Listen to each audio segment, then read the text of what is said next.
Very good morning to all members of Baroda Book Browsers and attendees of today's virtual meeting.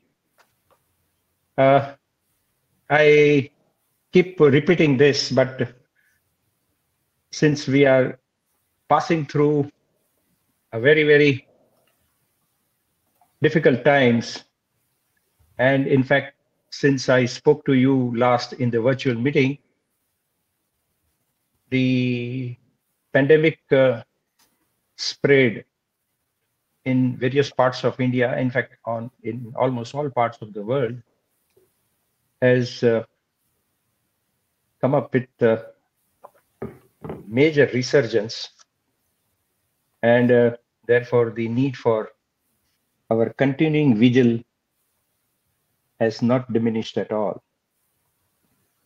In fact, as our beloved Prime Minister, who is having a lot of penchant for coming out with one-liners, two-liners, in the context of, the businesses and economy, when he talks about Atmanirbhar, in the context of this public health crisis at individual micro level, what we can do is that we must have that Atmagyan of, those three facets, which you already know, we must observe daily, 24/7.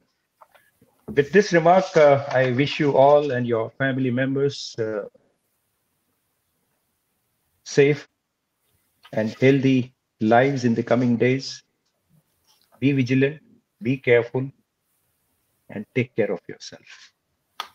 Well, with this remark, let me begin by saying that today's book is a business history book. We have had lots of civilizational history review conducted in this forum over the years, but very few business history review, except once relating to the automobile. That was about 6-7 years back. But in the recent times, this is the first business history book being reviewed at this forum. And the name of the book is The Prize. As its byline suggests, it is an epic that traces the history, evolution, and how the quest for oil, money, and power have been associated for the last 170 years, ever since 1859, when in Pennsylvania, the first oil exploration formally began. The author, is talking about major three planks. How, the oil has played a role in some of the major wars in last 150 years. Then, he talks about, how the ever-changing structure of the industry has unfolded, especially in the second half of the 20th century, and that has had a huge impact on the geopolitics of the world in the late 20th century, and it still continues to have a major impact in the 21st century, in the new millennium. And then he discusses the prominent and often very colorful roles played by various state actors, some of the major dictators of the Middle Eastern countries, to the major oil barons, starting from the Standard Oil Company and Rockefeller and so on and so forth. He takes us along this journey, and one important thing which he talks about is that oil industry is seeing an intermittent and alternate phase of market-related price determination, coupled with the national security interests and national individual interests. So, a lot of anecdotes, excellent narratives are, there in this book. And anybody who wants to know the history of oil, how it has evolved and all, this is in some ways a magnum opus. His sequel has just come out, which is taking care of, the post 1993 era, including, the present ones after the global financial crisis. This particular book covers all the important events and the journey and sequence up to 1993. Anyway, before further ado, and I hand over to Sagar Mehta, and I will request him to talk a little bit about Daniel Yergin, the author of this book. But let me give you a brief about, Sagar Mehta. Well, Sagar Mehta himself is a very experienced upstream oil industry professional with 30 plus years experience, and he's working in one of the foremost private sector companies involved in oil exploration upstream business, namely Hindustan Oil Exploration Company. And he currently heads it's one of the major oil field verticals in Kembe in Gujarat region.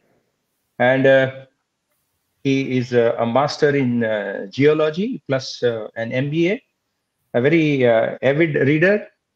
And besides reading, he has a hobby, that is, I think, in his DNA. He's from the Nagar community, music. And of course, he loves to have a pick into history. So over to you, Sagar Bhai. Please take the floor, and next 45 to 50 minutes is all yours. Please, over to Sagar. Yeah.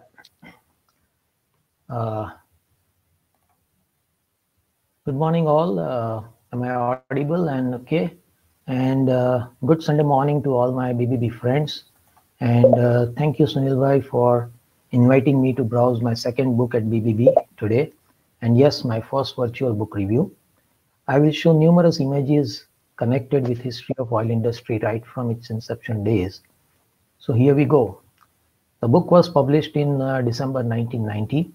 Is a history of global petroleum industry from 1850s through 1990s.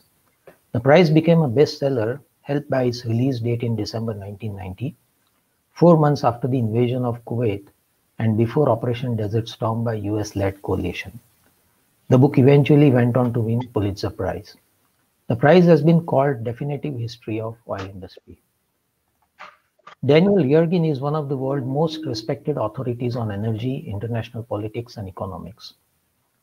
He is vice chairman of IHS Markit, a leading information and research firm, member on the Council of Foreign Relations, and senior trustee of Brookings Institute. A founder member of Cambridge Energy Research Associates, that is SERA, and has served on US Secretary of Energy Advisory Board under the last 4 presidential administration, maybe now 5th also. Various accolades for him, I'll only state one. Time magazine said, if there is one man whose opinion matters more than any other on global energy markets, it's Daniel Yergin. The book took about 10 years in making. Daniel writes in longhand. He makes his notes, so he doesn't use a typewriter or computer. The prize draws on extensive research. It's about 912 pages book, with lots of notes, bibliography, references of about 700 books, government documents, data sources, manuscript collections, oral histories, oil company archives, visit to oil fields, 80 personal interviews with key individuals in oil industry. There is also an 8-hour documentary TV series on this, and it's available on net. It's in 8 volumes. And it's fantastic. I'm not covering any videos in this because that I cannot choose any one video from that 8 videos. And those are fantastic narratives. Also as an abridged audiobook with runtime of about 3 hours. Yergin also took this book series forward, as you see in the screen, from year 1990 onwards. The most recent book came out in September 20. The new map, Energy, Climate and Clash of Nations, where he explains very vividly on China, America, Russia, Middle East, technology, pandemic, yes, pandemic also, and climate. Coming back to the book prize, I think there is no reason as to why I have picked up this book for browsing today. When I read this book way back in 91 as a trainee and geologist at HOAC with degree in geology and business management, the thrust came to browse this book when I met the author at India Energy Forum CERAWeek in New Delhi, where he was the keynote speaker. And I took chance to meet him along with our HOAC MD, Mr. P. Lango, and took his autograph on the book. He narrated some beautiful moments and findings when he was researching for this book. So coming over straight to the book now, the book is done in about 5 parts, and I'll go through interesting chapters to remain close to the timeline of our forum here. The first part is on the struggle and pain of oilmen in finding. So it's on the founders. In 1627, the first petroleum was discovered in America. There is a river called Oil Creek in Pennsylvania, known as Seneca Oil Spring. This spring, long kept secret by Seneca Indians who inhabited what is now New York State, this spring produced a mysterious and magical substance which rose to the top of the water. Once discovered, the Seneca Indians would travel long distance to dip their blankets in the substance in order to gather large quantities of it and then bring these blankets into their brass kettles, collecting the magical thick liquid. They used this substance for medicinal purpose, for everything from treating wounds to curing illness. They also found it useful in making body paints, as well as adding it to fires and torches to make them flare. Before 1859, oil was known as rock oil or snake oil. In 1854, a sample of rock oil was collected, and the test showed it could make a first-class illumination after some refining. Earlier, tallow or whale oil was used for illumination. The product from rock oil was called kerosene. When oil was discovered, thanks to coal oil already existing and a kerosene lamp, the technology was already there developed to refine coal oil. An idea was born, an industry was born. Well, there are historical evidences of other places also where oil was found, like Azerbaijan, West Virginia, Myanmar, Persia, Arabia, China, Poland. Yes, India too, with few historical evidences in Upper Assam, such as Makum, Namdang, and Digboi fields in Upper Assam.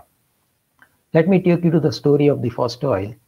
In 1853, George Bissell from Hanover had noticed oil seepages in Pennsylvania.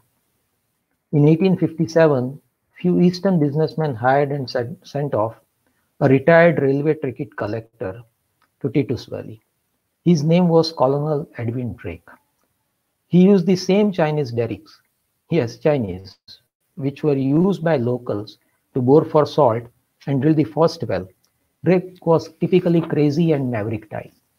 On 20th August of 1859, after drilling about 70 feet, oil bubbled up in the dry pipe and oil began to flow. 10 barrels per day. The town went crazy with announcement. The crazy Yankee has struck oil. This led to discovery of oil in profuse quantity by drilling method. Drake told the businessman, "This is your prize." On the sideline of the book, the first well was drilled 7 years after this discovery in India at Maku. And as you all know, the first discovery in India was made after 30 years in 1889 at Digboi. And today India can boast of world's oldest operating refinery, that is Digboi refinery, started way back in 1901, where HOAC today sells its condensate from its nearby Dirok field. Science was not understood at all. Whenever oil was found, everyone started drilling in neighborhood for oil. In Oil Creek alone, there were 75 functioning wells, gushers, fountains, spouters, oil everywhere. Oil was a great boom like gold rush. The well gave for every dollar invested $15,000 in return. Butcher, baker, candlestick makers, all and sundry joined the boom. Boom and bust for everything. Even the wooden barrels in which oil was stored and later metal tanks saw boom and bust cycles. Wooden barrels were floated in the river to the refinery, and the rule of capture was name of the game. No scientific or engineering aspects were understood. Market was erratic one day. It was as high as $10 a barrel. and after next few fortnight, it was down just to 10 cents a barrel. Boom time hotel were bought at about 600,000 US dollars, and in the bust time, they were again sold for just $600. You can imagine the boom and bust cycle. Refineries which process crude oil today, totally dependent on middlemen. Volatile market was bad for refiners and consumers. On top of this, these were the years of American Civil War, which saw oil price even moving up to $120 per barrel. In summary, these years, oil business needed a structure. There was one man who saw an opportunity in this chaos to create a monopoly business. He took $1,000 from his dad and built a first refinery at age of 26 years. He was John D. Rockefeller. John was a bookkeeper, very cost conscious, and believed in economy of scale. Standard Oil, as the name signifies quality and consistency, built its first refinery in 1870. Railroad transport and later pipelines came up in oil region. So the transport to distance refineries commenced, and competition also was intense. That's when Rockefeller came up with our plan. Standard's way with the competitor was that of war or peace. Volumes and economy of scale provided way by predatory pricing, rebates, drawbacks, spy systems, espionage, even a cipher code book of terms. The tools used were flattery, putting stress, price cuts, creation of barrel shortage, propping false independent companies. We may call it Sam Dam Dand Bhed. By 1891, Standard gained control of almost more than 25% of US production and possessed control of 85% of US oil market. All businesses practices were put in place, which is called vertical integration now. Standard Oil started with production, refining, transportation, and marketing. While reading this, one would ponder something parallel was done by one and only one company in India. Your guess is as good as mine. This caused a war between Standard Oil and independents. Author dwells in great details of personality of JDR. He faced values of 19th century America versus capitalism of 20th century, which was termed as very undemocratic and un-American. If you see that, I don't know what we will call today's America's values. Anyway, coming back to the book, however, there were huge oil fields in Texas. Spindletop, Newark, Strawberry, Giddings, which turned the table. Companies such as Sun and Texaco came in, revolted against Standard Oil. Their leader was Theodore Roosevelt and journalist named Ida Tarbell. An antitrust case was registered and filed against the company in 1906 under the Sherman Antitrust Act. The case was heard and company was split into 34 entities, mainly based on geographical areas. Just to state on sidelines, at HOEC we have in past worked with Unocal, that is Chevron, which was holding 26% of the book, 26% in HOEC. So while the company was split and John D. Rockefeller had left the company, yet the value of his stock doubled. As a result of split, this made him the world's richest man.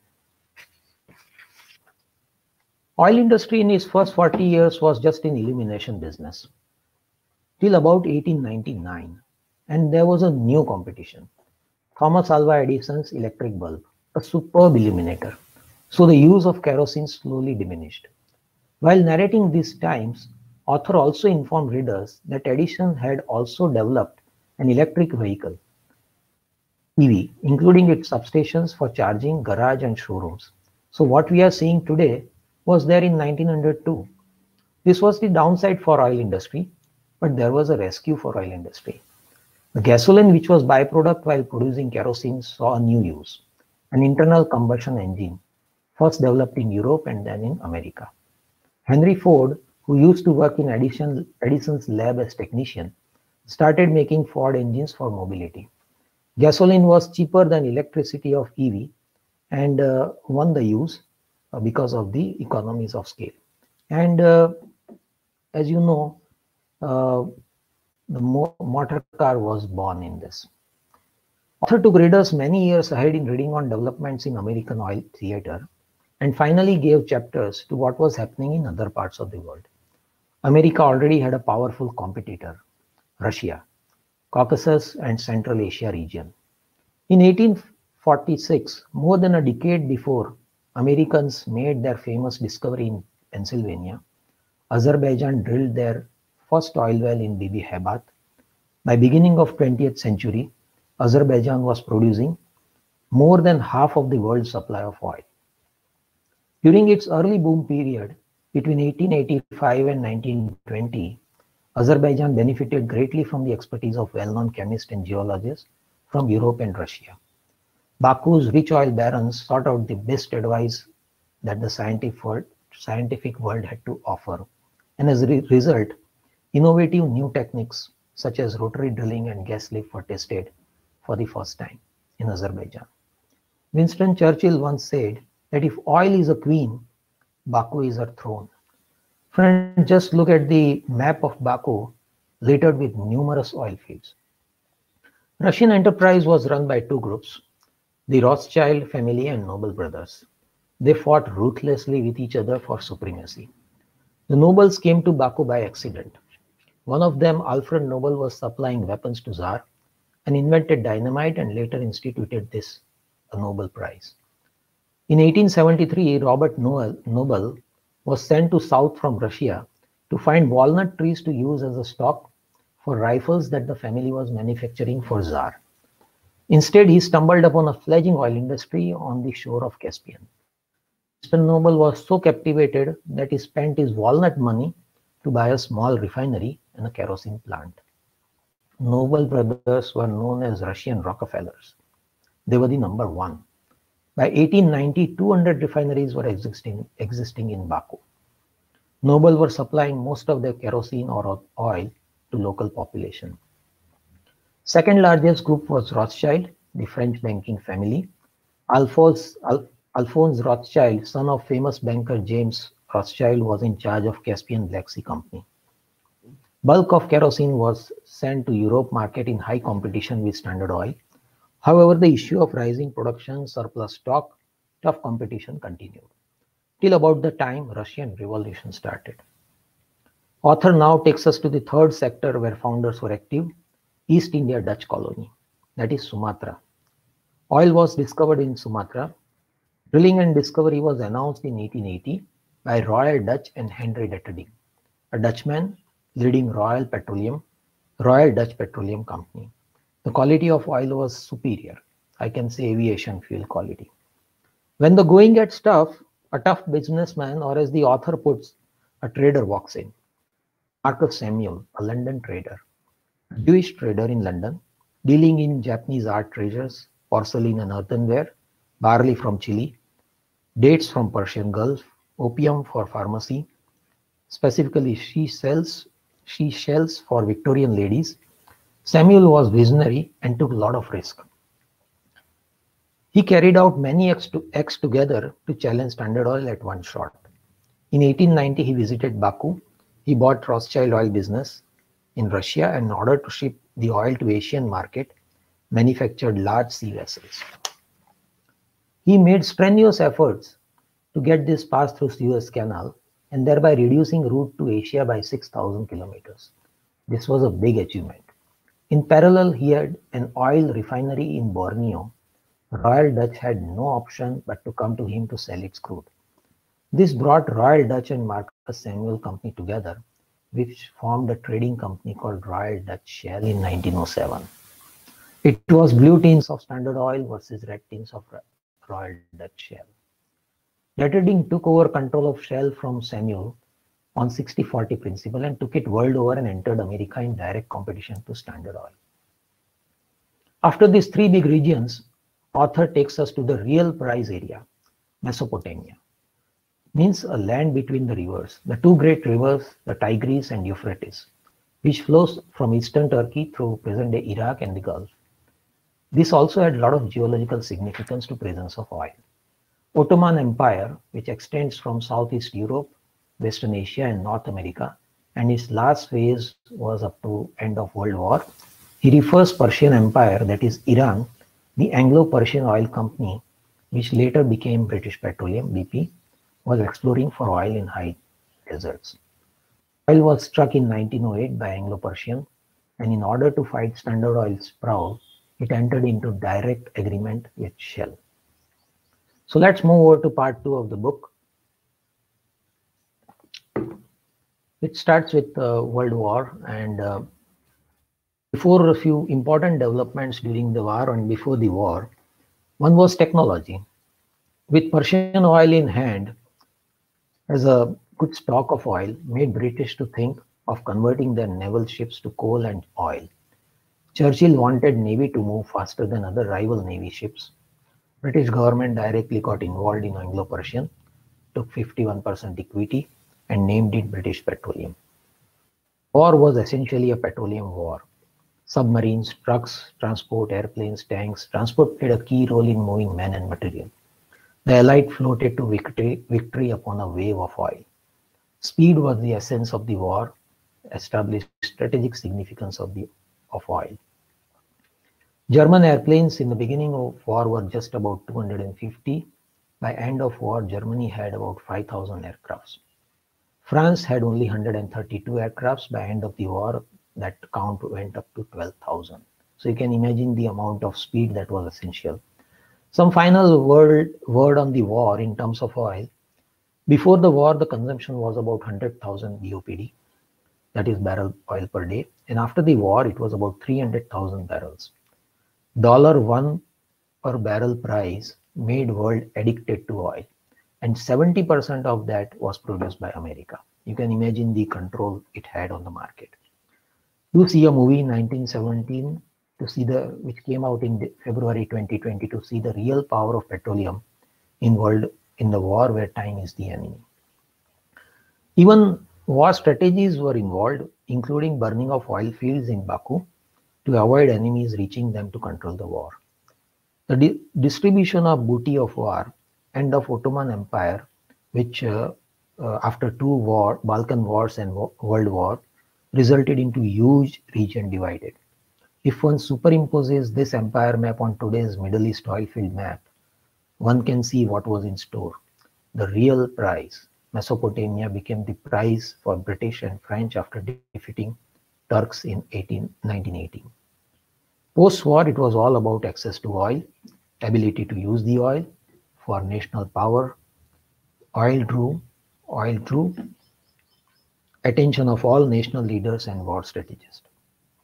Principal developments took after the war, described in good detail by the author, as to how the cartels were formed to control the market. The first was San Remo Agreement, 1920, dealing with administration of three then undefined Ottoman territories in Middle East, that is Palestine, Syria, and Mesopotamia. This booty was shared by principal allied powers of war, Britain, France, Italy, and Japan. USA was just an observer at that time. Second, which thing came in the market was a cartel which came was a Red Line Agreement. But before that, Turkish Petroleum Company was formed with 70% British interest. French interest was 20%, with native government just 10%. Kirkuk, biggest oil field in Iraq, came up about 90,000 barrels per day, 50 feet high crusher, opened up new sources of export lines. And that's where this region also came into production. Author narrates many interesting characters all along the book. One such is C. Gulbenkian, petroleum engineer referred to as Mr. 5%. Key to Middle East. Red Line Agreement was signed in July of 28, excluded Iran and Kuwait. The main IPC constituents were Iraq Petroleum Company to bind all partners to a self-denial clause that prohibited any of its shareholders from independently seeking oil interest in the ex-Ottoman territory. It marked the creation of an oil monopoly or cartel of immense influence spanning a vast territory. Another cartel was As-is Conference Agreement. All the majors planned a strategic meeting just like Standard Oil's Our Plan. The As-is Agreement was devised by the leaders of Anglo-Persian Oil Company, which later on became British Petroleum, Royal Dutch Shell, Standard Oil of New Jersey, that is Exxon. The As-is Agreement considered of 7 principles to limit excessive competition that had led to enormous overproduction by dividing markets, fixing prices, and limiting the expansion of production capacity. And none of these cartel can work in USA because of antitrust laws. So, however, the shortage that was envisaged by international petroleum cartel post the war to control the market, completely opposite thing happened. There were discoveries after discoveries, and market was overflooded with oil even outside AS's agreement. Author goes into very interesting details of Black Giant. The oil field was as big as a Saudi Arabian oil field and discovered by Dad Joyner. Let me take you to a small story out of context. He read obituaries in the paper of wealthy people and then wrote florid letters to wealthy widows, and they would cut a check. One day he wrote a letter to widow of owner of Millwood Farm, Mrs. Daisy Bradford, 970 acres, East Texas farm for drilling exploratory wells. First two wells were dry. He was so much broke that all the IOUs that he issued became local currency.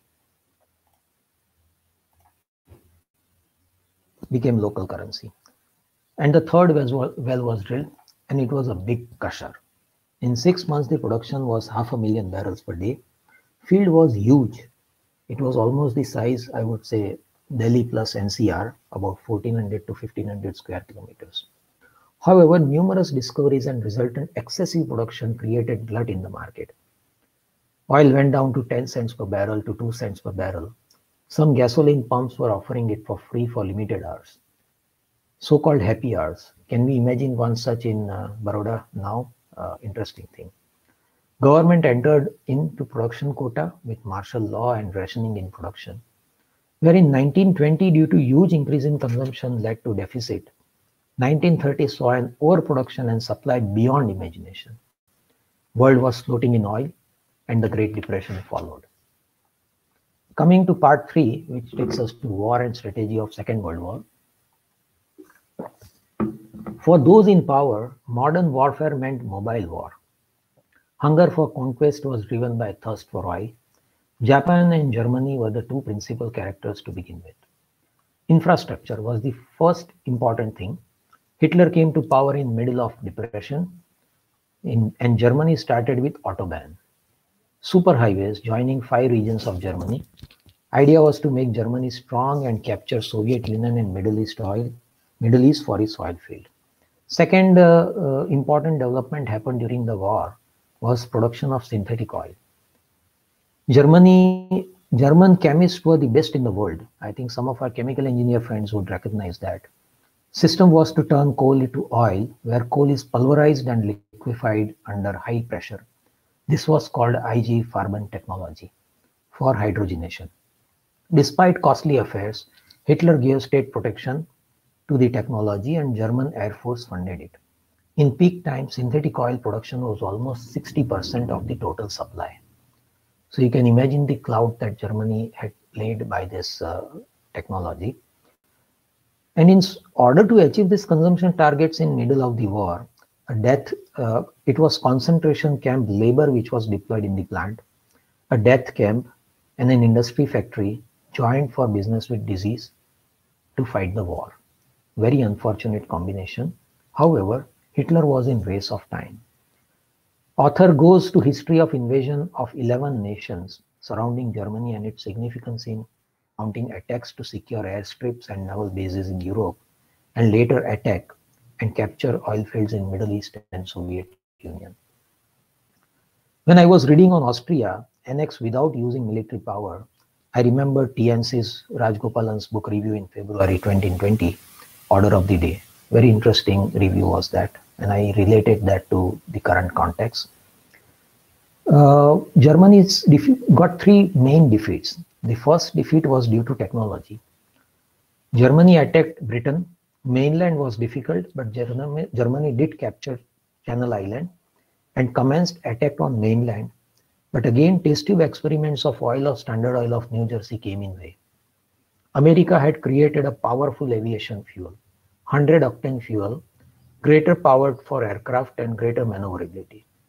British destroyed Germany's 140 aircrafts.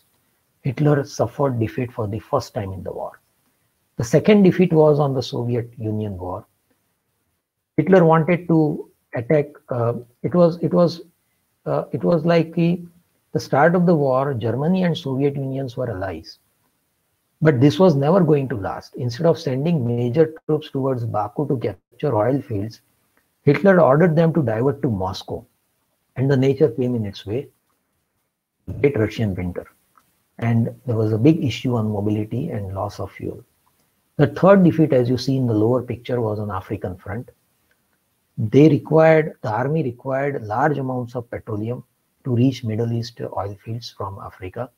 However, they outrun their supplies, and even their supply lines were cut by allies. Tankers were sunk, and other supply lines also were cut. And due to this loss of supply of fuel, they lost their advantage of speed and surprise. On African front, General Rommel had said the battle is fought and decided by the quartermasters before shooting begins. Quartermaster is one looking after fuel supplies mainly in jerrycan transport. The result of these defeats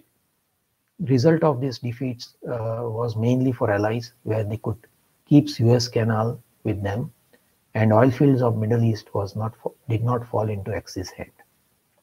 Coming to other Pacific theater, America was 80% supplier of Japanese oil needs. Lack of oil was the most suffocating factor for Japan. First setback for Japan, Japan's strategy was to capture natural resources of Asia and plan was to dominate Southeast Asia. His target was Dutch East Indies, richest oil fields for Japan. For Japan, oil was the prize to dominate. The East Indies was the fourth largest producer and exporter of oil to the world. Japan had oil only to last up to 1 year.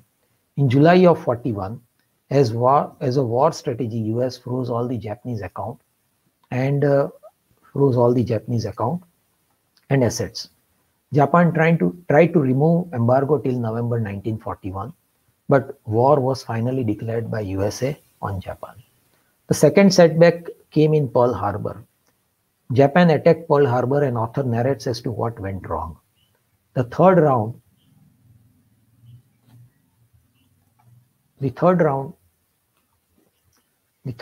of aerial attack.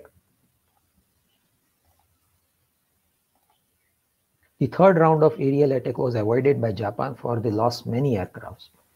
And also they considered remaining conservative on fuel. This saved the dry docks and remaining fuel, where USA had stored about 4.5 million gallons of oil.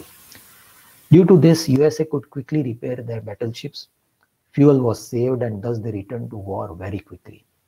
The third setback that Japan faced was US fueling mid-seas and sinking Japanese oil tankers.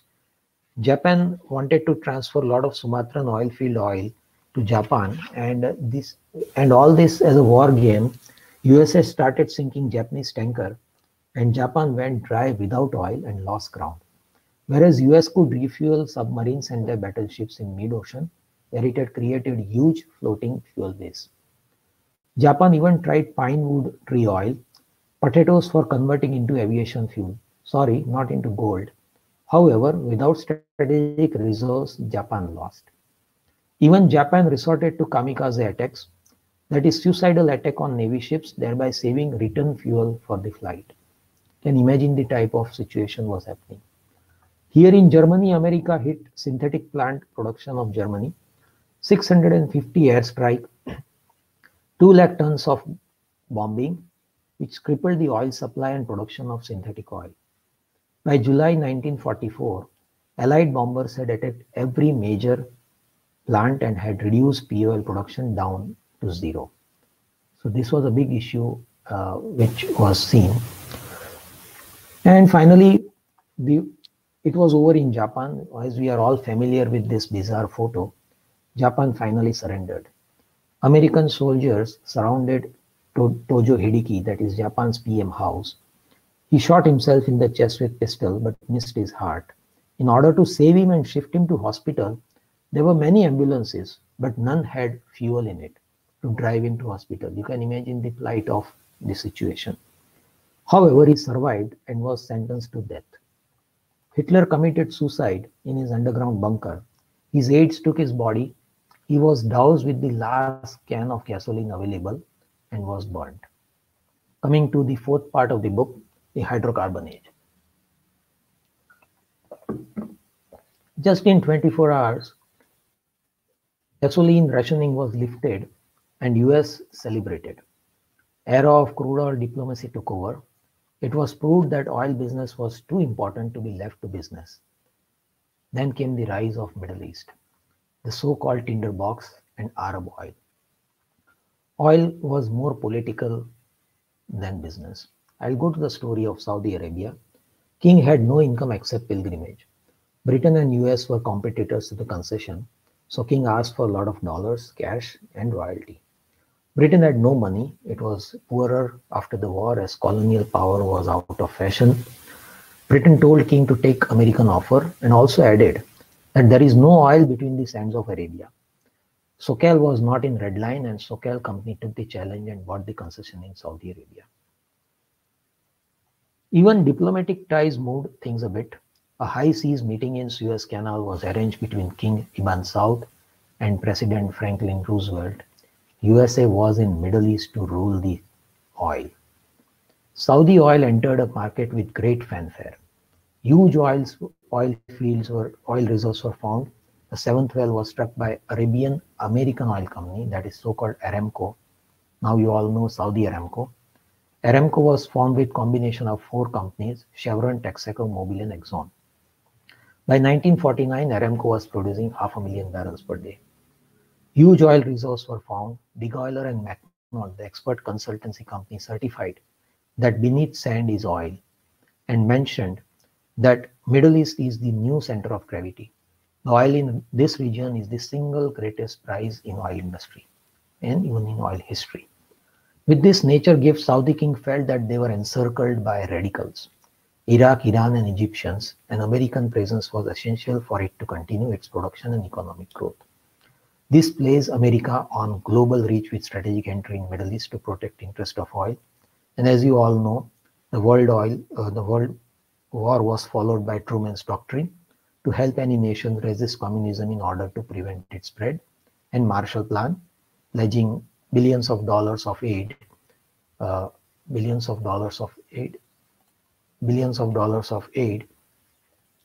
and this set the foundation of American policy of Cold War and containment of Soviet influence, and this also led to formation of NATO.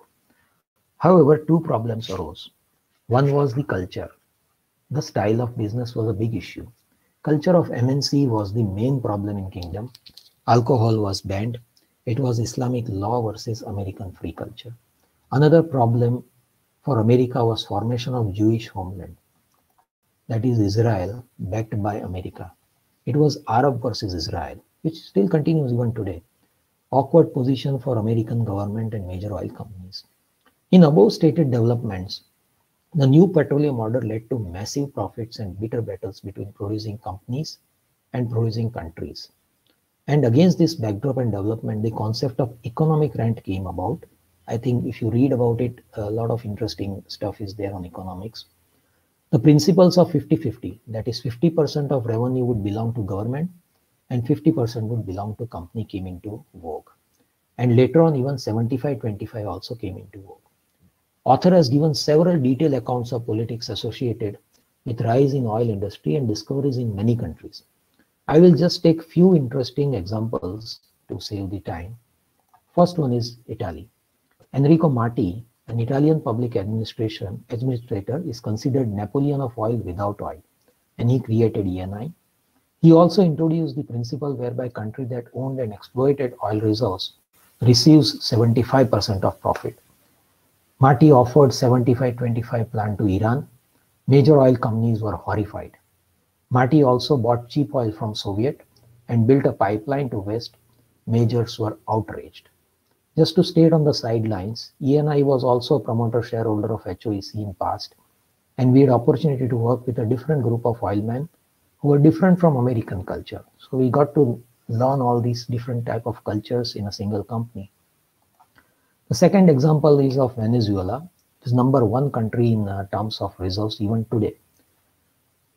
Specifically, John Pablo Perez Alfonso, a prominent Venezuelan diplomat, politician, and lawyer. He was principally responsible for inception and creation of OPEC. In 76, it was only Alfonso gave an intuitive warning about what economists now call the natural resource curse. He said, 10 years from now, maybe 20 years or 30 years from now, you will see oil will bring us ruin. It is devil's excrement. Coming to Egypt, Gamal Abdel Nasser, Egypt commenced with pan-Arab nationalist movement, started with 75-25, and the 50-50 plan of major oil companies was shattered. When Egypt did not get loan to build a dam, they nationalized Suez Canal, which was owned and protected by British and French. USA did not support any attack led by British and French. This was a warning sign to oil-consuming Western countries that times have changed. Another alternative, safer, was building of super tankers. Japanese uh, provided the science and engineering. The largest ship in the world are almost half a mile long and half a football field wide, with capacity of 2 million barrels, which is great. In Kuwait, number 6 reserves on position as of 2019. The main revenue was from natural pearls. However, cultured pearls from Japan ruined their industry. Kuwait was sitting on 10% of world oil supply when BP and Gulf discovered oil. Kuwait nationalized oil industry, threw BP and Gulf out of business. Kuwait also welcomed independence and they emerged as winners of Saudi-Kuwait neutral zone. Very interesting book, Taking of Getty Oil, is worth reading. Coming to Iran, which continues even today. The Shah was coronated in 47. Chronic foreign intervention issues with mullahs on one side and communists on the other side, and military acting as a major force along with religion. The only thing that united citizens was hatred for foreigners, especially the British. America had a political interest in Iran only to ensure that Iran does not fall into Soviet hands. However, despite all plans of major companies, industry was nationalized and NIOC was formed. Author narrates a very fantastic Operation Ajax run by MI16 and CIA to do political upheavals in Iran. One more player, Libya, the place where General Rommel in war had passed without crucial oil to win the war. Ironically, under him was a big field. These oil fields were North American African bonanza. Libya used to be very poor country, revenue from scrap metal of war, and grass export used to make paper money. Oxy, owned by Armand Hammer, struck oil, and it was overnight success. And he built a 30-mile pipeline across a desert in less than a year. And within 2 years of the discovery, Libya became the 6th largest oil-producing company in the world. The Six-Day War of 1967 that closed the Suez Canal helped to place more value on Libyan oil. If you know, even today, Libya is a major disruptive force to OPEC controlling the quota. After discovery came the bombshell. King Idris was removed and Colonel Muammar al-Gaddafi took place. He immediately disagreed to concession terms signed by King and finalized a formula of 55-45. Occidental had no option but to accept it. The day of major oil company was over. The oil became very expensive from there on, and power shifted to oil-producing countries rather than oil companies. Author has dwelt into specific of each of these companies and how they dominated the markets. The oligopoly of Seven Sisters that dominated mid-20th century of oil industry, preceding the 73 oil crisis. The Seven Sisters controlled about 85% of world petroleum reserves. Since then, the industry dominance has shifted to OPEC cartel and producing countries took over. The 7 new sisters, or I would call them brothers, took over, and these are all country-owned companies. And just to on the pass, with Petronas, HOAC teamed up in past to submit very competitive bids for major Indian oil fields. Petronas currently is active in downstream, but not in upstream in India.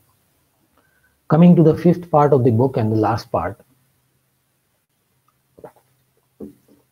Seeing the tied Arab nations met at an Arab Congress in 1959 in Cairo, and OPEC was formed.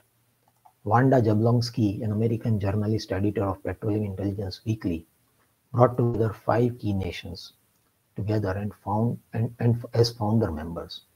Countries lined up for meetings and meeting OPEC to drive their economies with long-term contracts. OPEC completed 60 years of its formation in September 2020.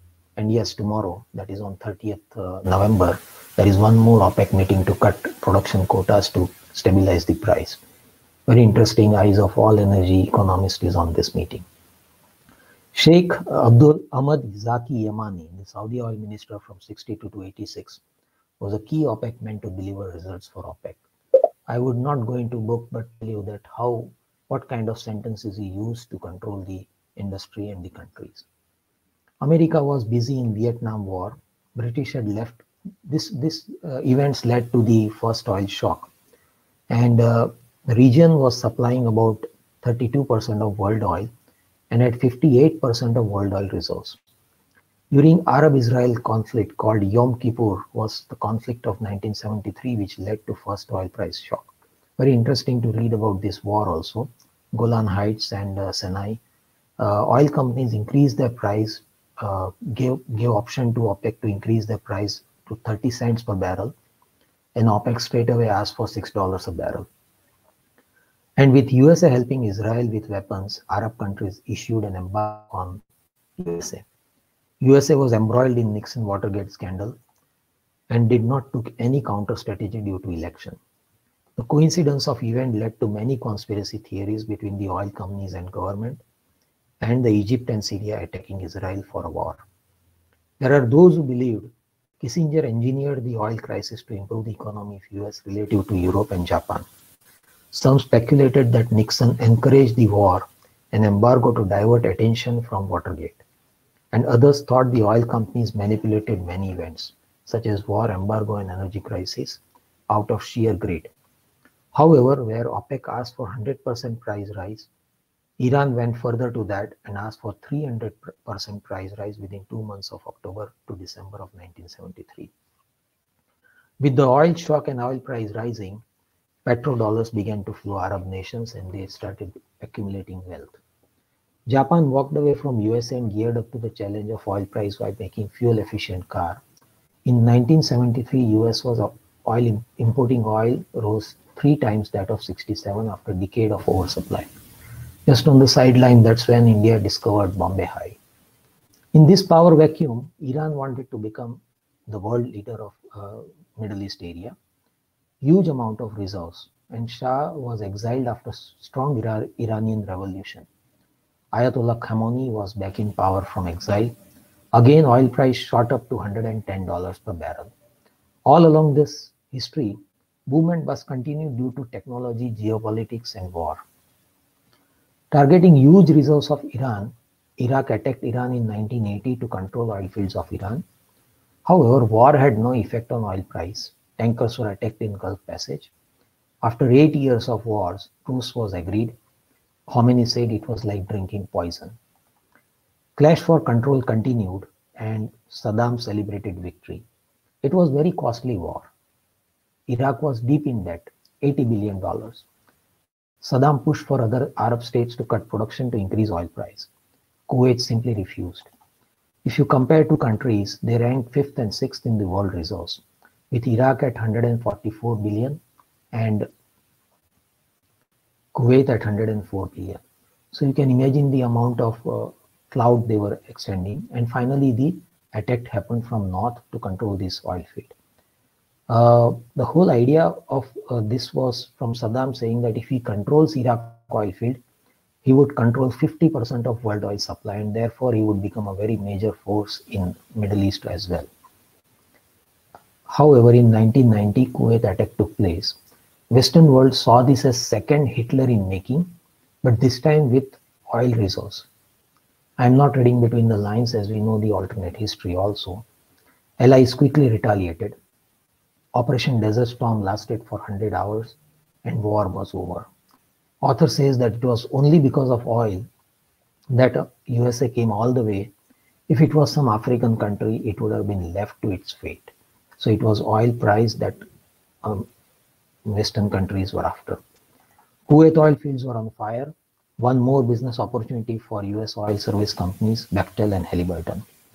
From 71 to 91, region was fined to left its own balance and it miserably failed. Americans returned to Middle East and oil price receded. Surely, Middle East proved to be a tinderbox, and I feel it continues as tinderbox even today. Other developments outside Middle East is what author comes to. More important events that took place outside Middle East. Majors went away from Middle East to find more oil. North Sea was the one but it was very costly affair. Sea was very choppy and rough sea.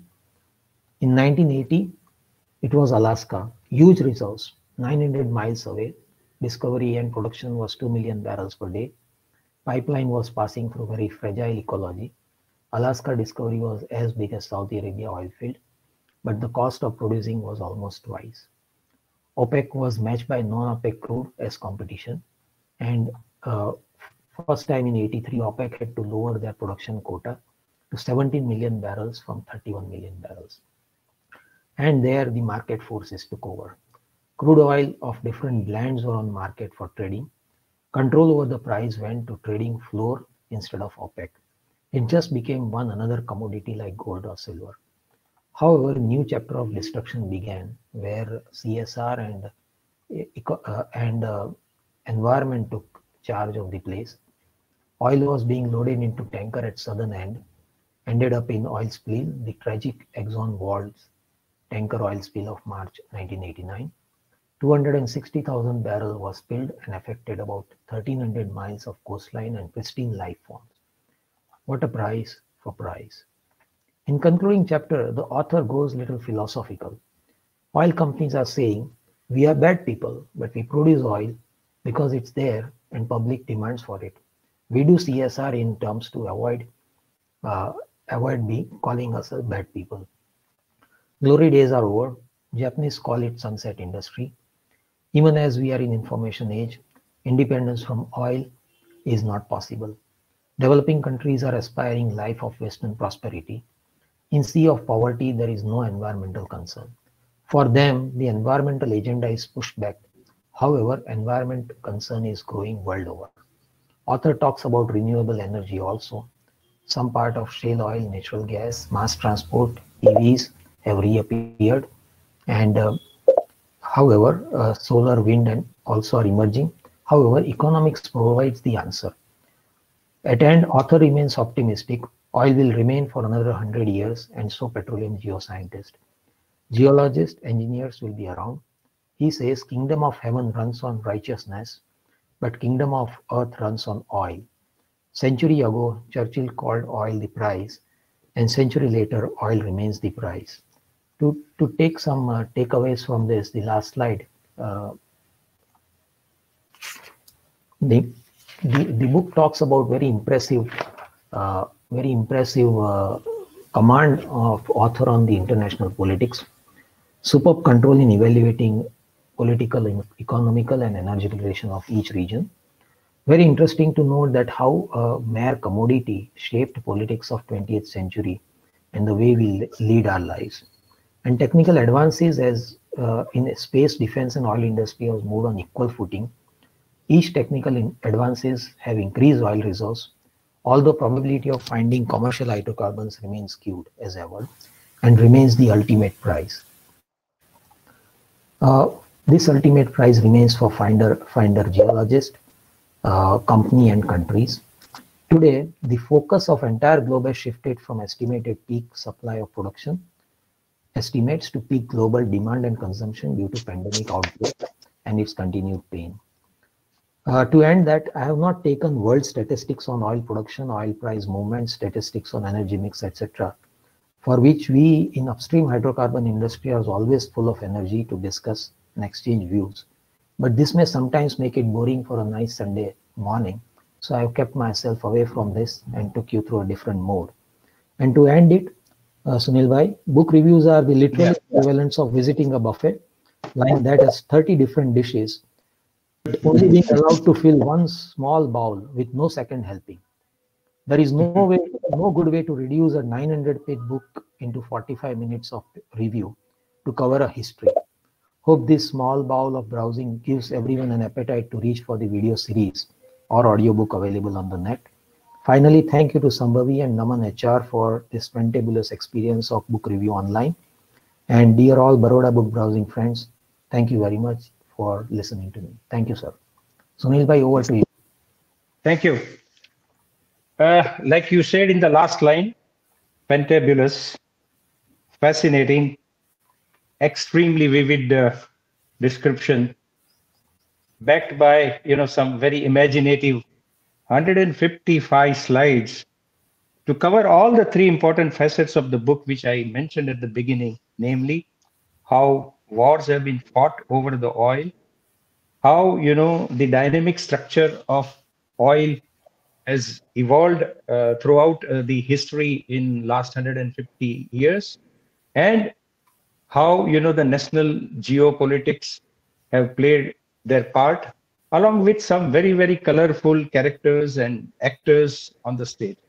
Everything encapsulated in just 50 minutes. Absolutely fascinating. And on behalf of all the attendees present today, I would like to thank you, Sagar, for a very, very insightful and reaching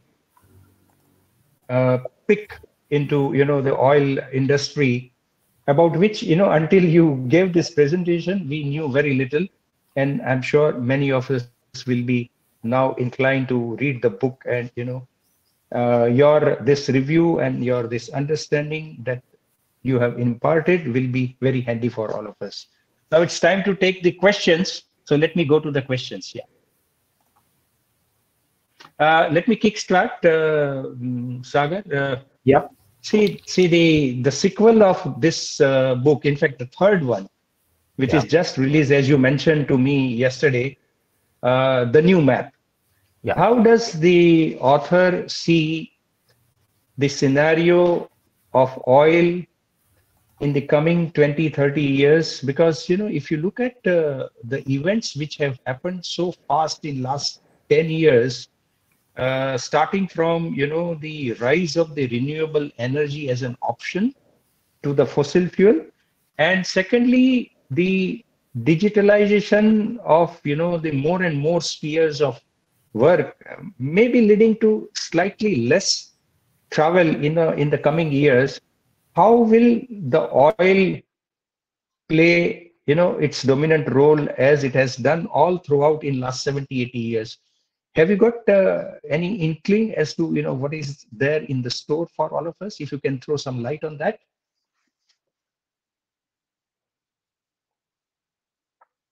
Hello.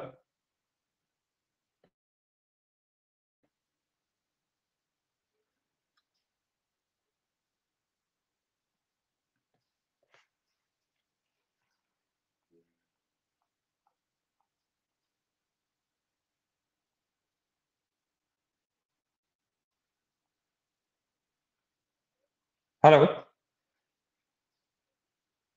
Hello. Got off on the line. Yeah, tell me. Yeah. Can you hear me? Yeah, please. Okay. Did you? I took the Gi- the essence of your question. The correct. point is the energy mix is going to change. A lot of reliance is coming up on gas now, where Mhm. industry is focusing more on gas. If you Okay. see, British Petroleum has already declared that by 2030, it Mhm. would change the whole picture of their company's energy mix. Right. They have already decided that they would not get into exploration uh, from going forward from this, and including they have sold off their office in London, and Mhm. they are decluttering the whole business offices across the globe. So a lot of major companies are working on it. If you see, even Chinese companies, China is also looking at reducing their carbon footprints. But besides all this, the major consuming countries are still evolving their strategies. things will not happen just in jiffy. It will take its own time. Today, the transport, the main transport of air transport is still dependent on this fuel. So unless major breakthrough comes in solar energy or hydrogen car or electric vehicles, the bulk of production would still continue. However, now the shift is on the demand side. So that's where I think the things would evolve. I have not completed this book so far, so maybe I don't know what is his story on it. If I go by opinion that saying that electric vehicles are going to change everything, even the power comes from where? Burning coal, burning gas.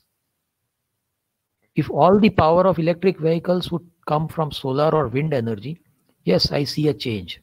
But a lot of this power is coming even today in India from burning coal. Even Coal India Limited today has already decided to change their business area.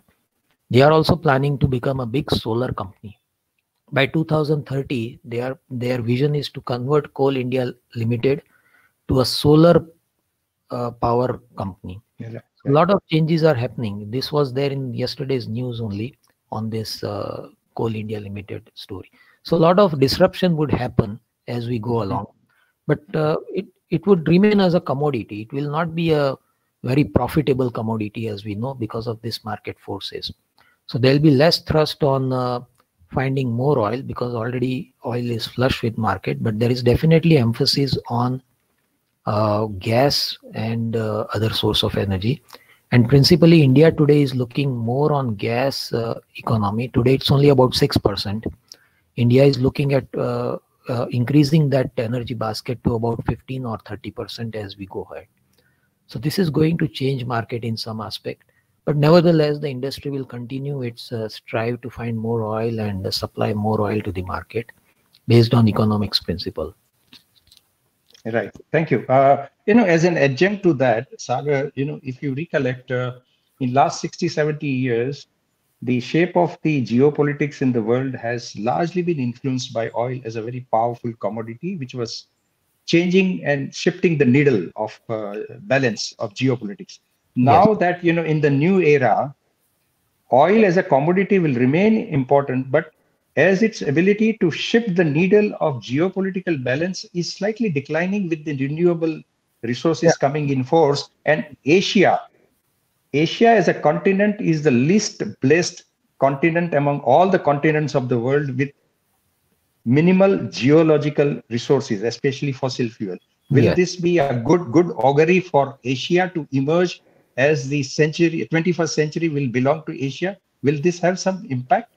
Uh, Difficult to say because the depends on how the disruption forces take over.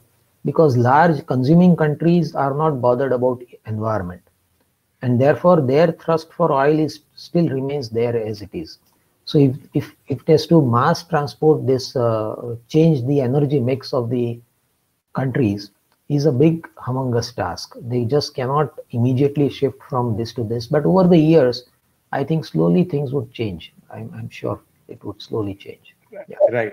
A lot of questions one or two questions are on the same lines as, I asked about, the assessment of renewable uh, energy as a future, of the Yeah. world. To lots of compliments. I will not repeat, but I will send you the transcript of that. All the compliments. There is one question from Dr. Anil Gupta. What is your opinion about the impact of EV on oil industry? If you Yeah, want to that's what take up. no, that's what I said. No, EVs are how much oil they are consuming. No, I mean, how much automobile sector is consuming. And secondly, what is the source of electricity for these EV vehicles? If you are going to burn coal and produce electricity for this EV vehicle, we are doing harm to environment anyway. So there has to be a way as to, so if there is a technology to charge these EV vehicles by way of solar power or wind power or hydropower, then it has a substance. Otherwise, burning coal to generate electricity to run the vehicles is a kind of a wrong start that we are doing. Further, EV also requires a lot of infrastructure in place. So first, I think that will slowly emerge, and that's where all these major oil companies who are coming to India are looking at this downstream sector. So if you see Adani Total JV is going towards that. The CGD sector, which is thriving on providing city gas distribution business, that's where all the private sector companies have jumped in, right from Torrent to Adani's to small players. I think this is going to slowly change. But for EV, still the bulk of the vehicles today are still not going to EV. And if you go to the depth of this EV, you need lithium batteries, and the source of this is Africa. And China has a big control over all these mines from where this raw material comes to make lithium batteries. So again, you are looking at a market force who's going to control this whole thing. So that's going to be a key challenge as to how to build a technology to change this. Right. This particular line is what is echoing the feelings of all the attendees. Samir Parikh says, Sagar Bhai, brilliant. First time learned so much about oil and linkages with world politics. Superb, very gripping. So I think this is what is echoed by all the attendees today, and thank you for that. There is one comment from Surendra Sundarajan, Epic Review. There is a less publicized version of the feud between Kuwait and Iraq. Saddam was furious because Kuwait violated an agreement and pumped out more oil than agreed. The resulting price fell instead of the resultant prices fell to increase the economy woes and the planning of Iraq. I Yeah, think that, yes, it's a yeah, that, correct assessment. It's a yeah, correct it is assessment. there.